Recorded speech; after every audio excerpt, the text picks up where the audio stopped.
Welcome back to the Williams Real Estate Channel. I'm your host, Geordie Williams, and today we are running through the macro market update and the 2025 forecast look ahead of where I see the market heading for the property market, stock market, crypto, interest rates, inflation. Strap yourselves in. This is a good one. This is all based off the 18-year land cycle and historical data. So without a further ado, we will discuss the 18-year land cycle. As you are probably already aware if you've been following me, but if you haven't, you're new to this channel, the 18-year land cycle consists of 14 years of expansion and 4 years of land-driven downturn. And the 14 years of expansion is the first half of the cycle. In the first half, is interrupted with a mid-cycle slowdown, which was COVID most recently, and we are now on the blue marker await the races in the midst of the land boom, and we're coming now into the winner's curse, the last few years or couple of years before the market's due to top out in mid 2026.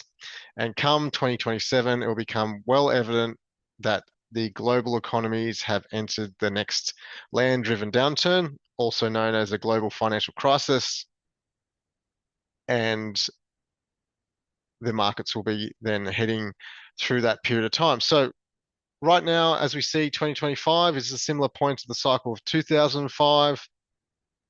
Brisbane, Perth, Adelaide are away at the races in their respective regions, like what happened in 2005, 6, and 7, whereas Sydney and Melbourne are more subdued, like what happened in 2005, 6. But as of 2007, Sydney, Melbourne then became the leading market. So that's why we are no longer focusing on Brisbane, Perth, Adelaide as in their respective regions, as it is now a pivotal point of the cycle where, yes, you'll get growth next year or in 2025 in Brisbane, Perth, Adelaide, but come peak market, they'll switch off and go through their next protracted, stagnant growth period. So we are now sowing our seeds in Sydney and Melbourne in preparation for the next growth cycles, which are due to commence by 2027 and onwards. So keep that in mind, framework in mind. We are in a similar point of the cycle of 2005. So as we go through these next slides, you'll see where the future year ahead for 2025 can look like based off what happened in history. So as you are probably aware, the stock market is well away at the races, hitting all-time highs. It will continue to do so based off history, as what happened in 2005, 2006, and 2007. We had a strong bull run in the stock market prior to it topping out in October 2007, before it then the market went through the land-driven downturn or the global financial crisis in 2008. And years ending in 5 are historically very bullish years for the markets, like what happened in 2015. And as you can see, 2005. So 2025 year ahead for the ASX 200 is going to be a strong year. Same goes for Bitcoin. Speculation's now starting to kick into overdrive. Bitcoin's hitting all-time high. It'll probably consistently stay strong in 2025 and potentially 26. But come 2027, it won't be a surprise to me if it gets wiped out and goes to zero, as Bitcoin doesn't have earnings. So time will tell. And Bitcoin hasn't really been tested through a global financial crisis before. And it'll be very interesting once the market turns and people want their money back and people start selling and there's more sellers than buyers, as a classic Ponzi scheme works. When there's more sellers and no buyers, it goes to zero and people will be wondering where their money went. So time will tell for Bitcoin. The Bitcoin gurus are all coming back. The crypto kings are coming back. They're all on their high horses, and they will be definitely on their high horses through 2025 and potentially 2026. But as of 2027, it'll be very interesting and very funny times ahead to see how they are going in those asset classes once the market turns in the land-driven downturn. So the Bitcoin gurus, the crypto kings, they're now paying over $6 million for bananas duct taped to walls. So this is the crazy euphoria, speculation that is now starting to kick into gear, which is ultimately all driven by the land boom. The land market is now in full swing, which provides this mass credit for them people to draw on to buy cryptos, then compound their wealth, and then they end up buying stuff like this, which is never ends well, but this is the point of the cycle. Similar point of the time, as I said before, is 2005. In 2005, 2006, you could have pretty much walked into the bank and not really prove you have a job, sign a few low doc loans and get $1 million loan drawn up, and away you went to go and buy anything. Crypto, what current state is crypto, but land markets, property markets, stock markets. So when credit is created and banking regulations are loosened up, speculation will start to kick into overdrive. That's what I see happening throughout 2025. It's going to be the year like the Roaring Twenties when every man and his dog becomes an investor guru and all the spruikers start popping out, selling all types of funny products. So buyers beware, do your homework, and don't forget the fundamentals. Australian net migration for 2024, as of June 2024, overseas migration totals 446,000 people. Historically, they sit around 150,000. So it's not a housing crisis we're in. We're in a demand crisis. It is all driven by demand, soaking up all real estate investment stock, all rental stock, all housing stock. There is a chronic undersupply due to the mass migration. The government estimated 235,000 people for 2024, and they well and truly exceeded that by nearly 100%.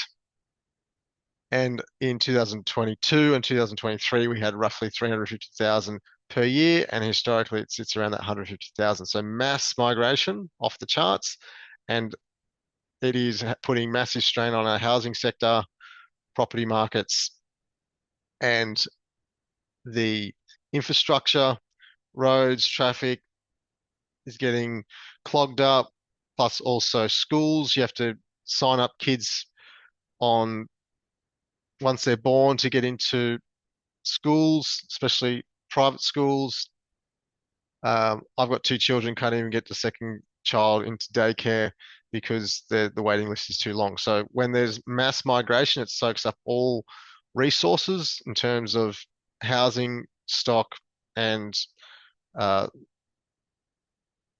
infrastructure such as schools, hospitals, roads. Everything is getting strained because it takes a while for the infrastructure to support that growth demand, and it doesn't look like it's tapering off in any time soon. So that'll ultimately play in the hands of investors. If there's more demand for a supply of product, prices keep rising.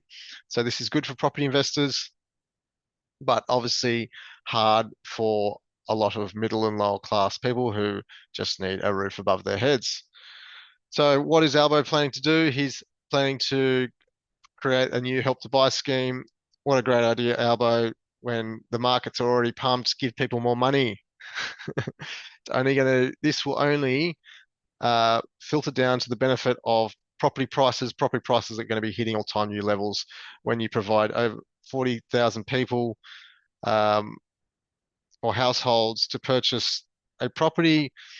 If you're eligible and you only need 2% deposit, the government is now going to provide 30% equity share for an existing house or 40% for a new property. So they'll stump up 30, 40% of the cash for you to go and buy your property. And what happens when you give people more money? They can spend more. So it'll ultimately push up prices to that next level and create the affordability gap even wider. So it's only going to add fuel to the fire. What he really needs to do is rein back on migration, give the markets a rest, give them a chance to catch up, to build more stock, rather than pumping the market full of migration and then throwing fuel on the fire by throwing money at it to try and solve the problem, which will ultimately just inflame the issue and create high property prices. So that's how I see this help to buy scheme play out. The Australian dwelling approvals is starting to come back slowly after a few years of higher cost of labour materials, not making projects feasible and stack up to build, as it costs minimum 600,000 to build a unit these days, and we're sourcing units between 270,000 to 350,000. So when you can buy property for half the cost to replace, it doesn't incentivize development to or developers to build more stock until there's 30 to 50% more growth in the market to make these projects stack up and be feasible. So developers are starting to submit more building permits and building approvals as they're starting to get more approvals up, but based off historical averages, we're still pretty low. But it's on the comeback slowly, but it will take many years for this dwelling approvals to come back, as we need to see at least 30 to 50% growth in the market to have profit in the jobs to make projects feasible again.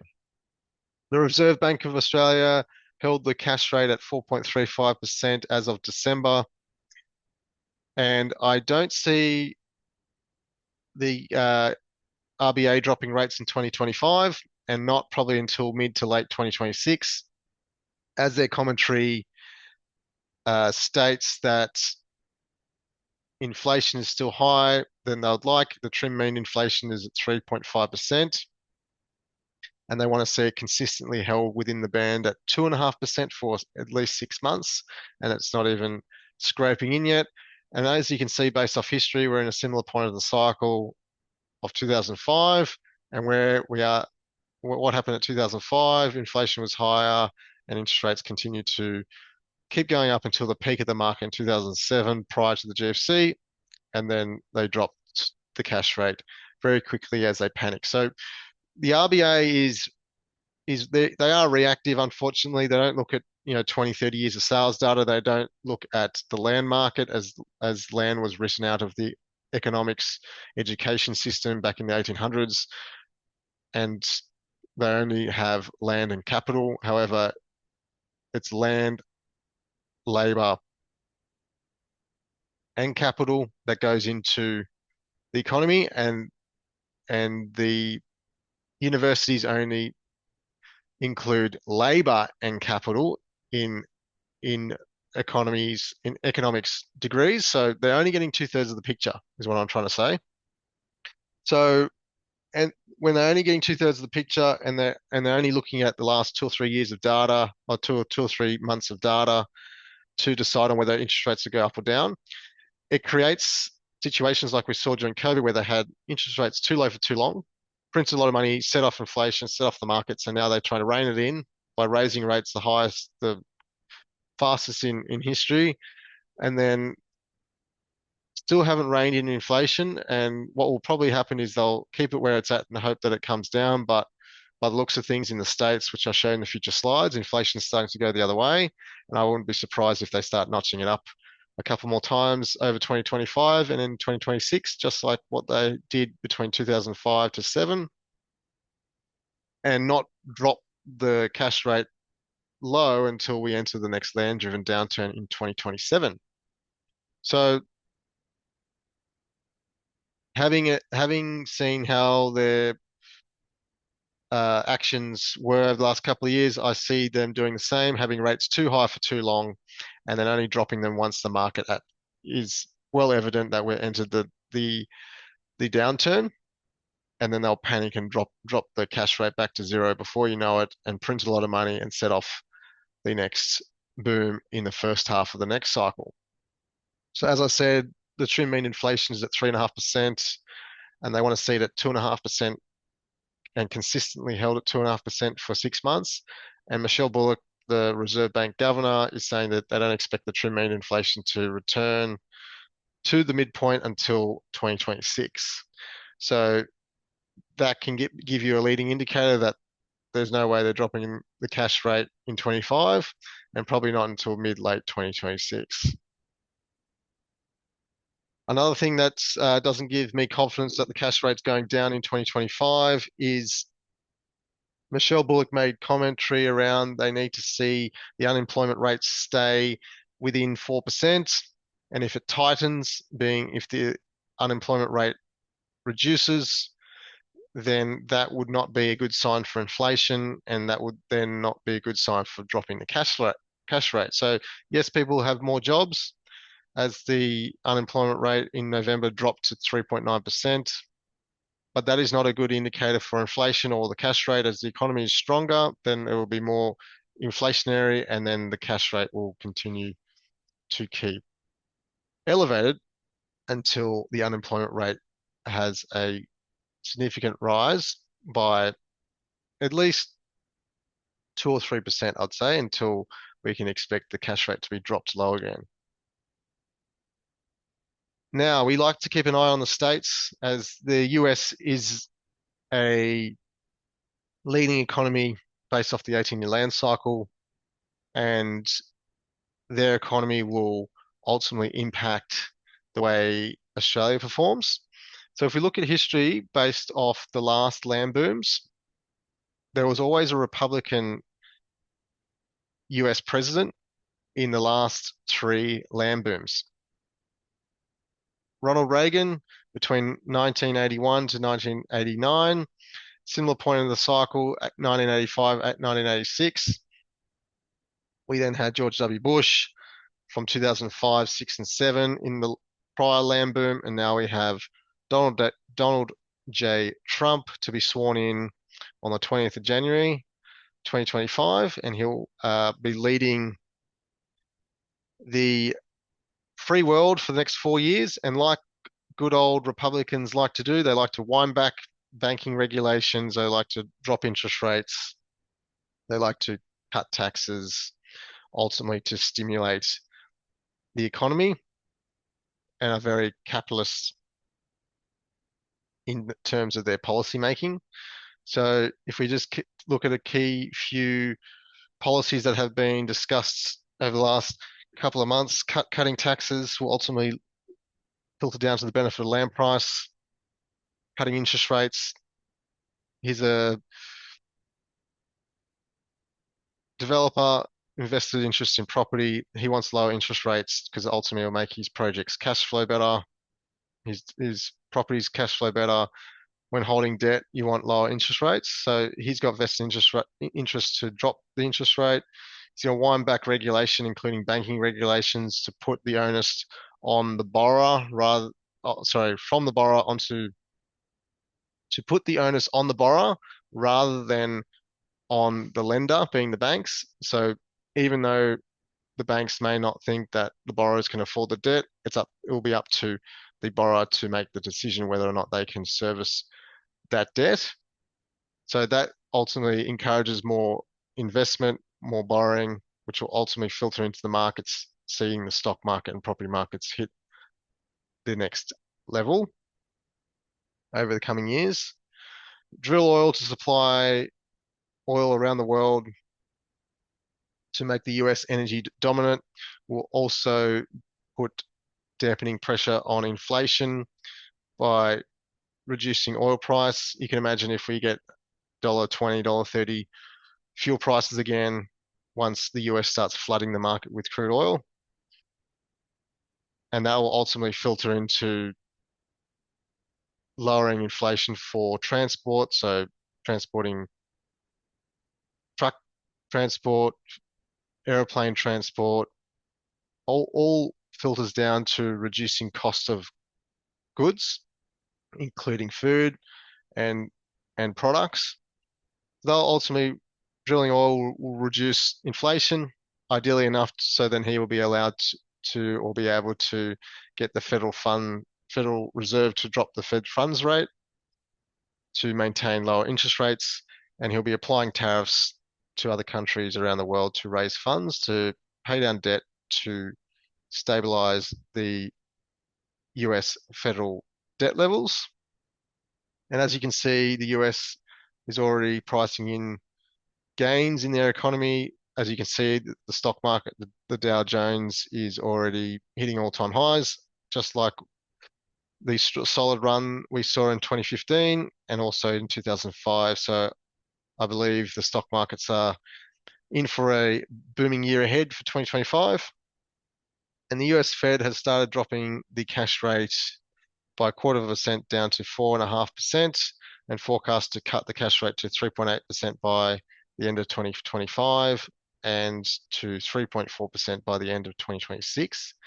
So as you can see too, once based off history, once the cash rate begins to be dropped, it is followed by a recession. 2008, 2000, 2001, mid-cycle slowdown, the 90s, 91, 92, land-driven downturn, the early 80s, mid-cycle, the 1972, 73, land-driven downturn, the early 70s mid-cycle, the early 60s mid-cycle, and the 1955 land-driven downturn. So I don't say 2025 is the year, but we are approaching the land-driven downturn come the end of 2026. And what also is interesting around the inflation rate for the US is now starting to tick up. So it will become harder to continue to drop the interest rates if this inflation continues to spike and run, and potentially we may have a similar scenario like what we saw in the 70s or even the 80s, where they were dropped for a period of time, the cash rate that is. But then if inflation ticks off again, then the Federal Reserve will be chasing their tail to raise interest rates back up to dampen inflation. And they have a target of 2%. So they didn't even touch it in September. They don't have a 2 to 3% ban like in Australia. So they're trying to maintain their inflation below 2%, and they're well off it currently, and it's running in the wrong direction. So time will tell. Another indicator we like to keep an eye on is the US home builders. So these are like house and land builders. They buy land, build houses. They can be used based off history. They'll start to see their stock prices fall as their earnings start to fall, which has commenced as of November, December. Their stock prices have started to fall. And I believe they will continue to fall over 2025, like what happened in 2005, from mid 2005 to 2006. These home builders lost significantly a large portion of their stock price because their earnings continued to reduce as land values started to soften. And this happened in the background. Meanwhile, the stock market continued to keep rallying, and people became more euphoric and thought the market's going to continue to move on forever, and believe that now we're in a different time. But this is a good indicator that which I'll keep a good eye on, as if these stock prices continue to keep falling throughout 2005, it is a good indicator that we're approaching the next land-driven downturn.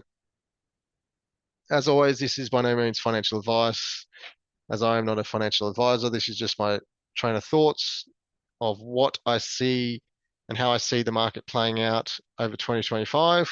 Year ahead, very bullish years, but not every market will be performing. It's a fragmented market, but it's not necessarily the booming markets you want to get into. It's the more subdued markets for the future growth cycles that have yet to start. So if you want help from a buyer's agent perspective, getting in the market, buying an investment property and building a portfolio, get in touch today. Happy to chat around your plans, aspirations, how we may be able to help you over 2025, year ahead, to kick some goals. As always, take care. See you on the next one.